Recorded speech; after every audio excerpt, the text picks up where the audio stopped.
Hey, everyone out there in YouTube land, Dan here from Geekcast Radio, here to give you some more reviews on all the Marvel Refresh titles. This time up, we are talking about the Merc with a Mouth, Deadpool, number one or number 301, depending on what number you want to go by. This time written by Skottie Young and drawn with art by Nick Klein. And it's another relaunch of the world of Deadpool, a new writer. One of the biggest changes, as this book has had Jerry Dugan on it for a few years now. Finally, now a new writer's coming on, and how did it stack up? And with all these refresh reviews, I'm doing two key things. And number one, talking about the quality of the book, if I liked it or not, and number two, telling you if it actually is a fresh start. Is this a good place to pick up a book if you've not been sticking with it? I will try to avoid more major spoilers. So if you're concerned because you haven't read the book, don't worry. If you want to know absolutely nothing about the book, I will just say in general that I liked it. It didn't maybe hit the expectations I had for the title going in. I'm definitely keeping with it, and it is in fact a pretty fresh start, as you would expect, with a brand new creative team coming in and kind of putting their new stamp on it. And as I indicated, I did enjoy this. I had a lot of expectations going in because I am a big Skottie Young fan. I love what he did with Wizard of Oz series with Marvel. His I Hate Fairyland is a good time. And I thought he had a good voice for the character. And I thought it would, lend itself nicely. I was a fan of what Jerry Dugan did with this character and with his years with working with Deadpool. And I felt like by the end, he added a lot of interesting aspects to the character of Deadpool where he felt a little bit more weighty, and it wasn't all just jokes. That I think it was a little bit more balanced. He felt more of a complete character, and by the end of it, he's kind of set the stage clean, and now he's back to being the Merc with a Mouth. He's back to being just your plain old Deadpool, and maybe that is partially why I didn't enjoy this as much, because I felt like we've gotten a lot of that Deadpool. This is very much impacted by the cinematic movies, in the sense of Deadpool is partnering around with Megasonic Teenage Warhead. They even call it out that the reason, in true Deadpool sense, the reason that she's there is because of the film. Guardians of the Galaxy show up. Many of the voices of those characters feel very much based upon the film. And this definitely seems like it is, certainly utilizing the popularity of Deadpool in the world of film and using it here, which makes sense. I don't necessarily think that's a bad thing. And this does feel very much like the Deadpool that you got in the film. So if you're a fan of that movie, I think you'll like the voice that Deadpool had. I think some of the issues I had with it were kind of the structure of the story. I thought it started off pretty well, establishing that it's split up almost in three parts. The opening bit, this cold open, where you see Deadpool just announcing to the world he's Merc with a Mouth, Merc with the Mouth again. He is out being a mercenary. It begins with him in a theater and going after this biker gang, which I thought was quite fun, and seeing him actually have to get his butt kicked brutally. And I think Skottie Young is letting you know right away, this is a character that he's going to take the approach where Deadpool is going to face some punishment.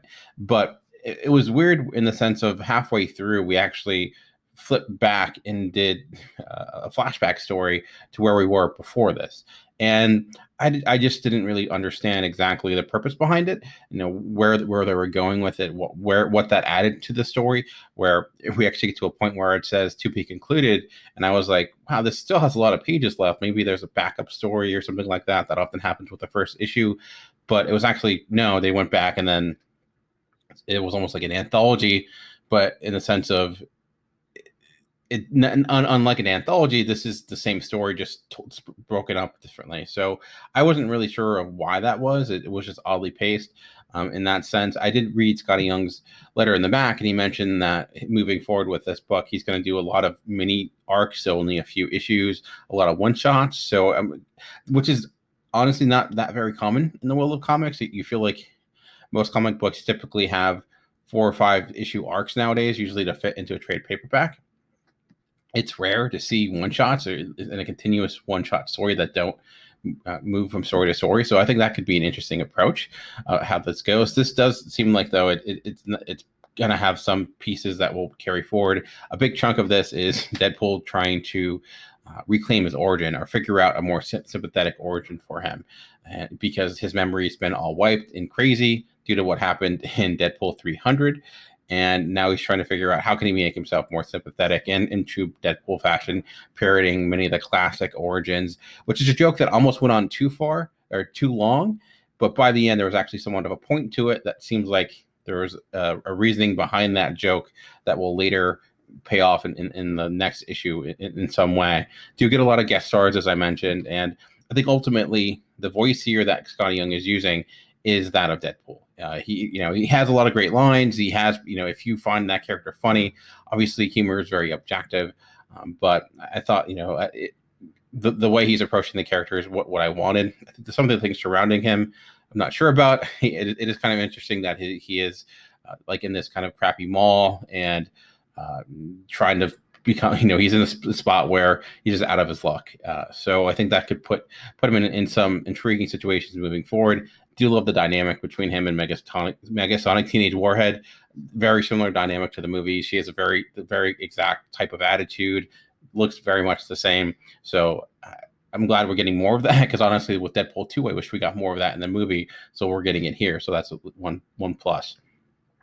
There is a big reveal in here in the sense of the big summer event that occurred or that's going to be happening in this. It seems like a huge character is going to be coming down that was going to impact this moving forward. And I don't know if it's weird that I'll just slight spoiler that it does involve the Celestials, which seem to be just everywhere nowadays. And I don't know how I feel about a more comedic take on the Celestials.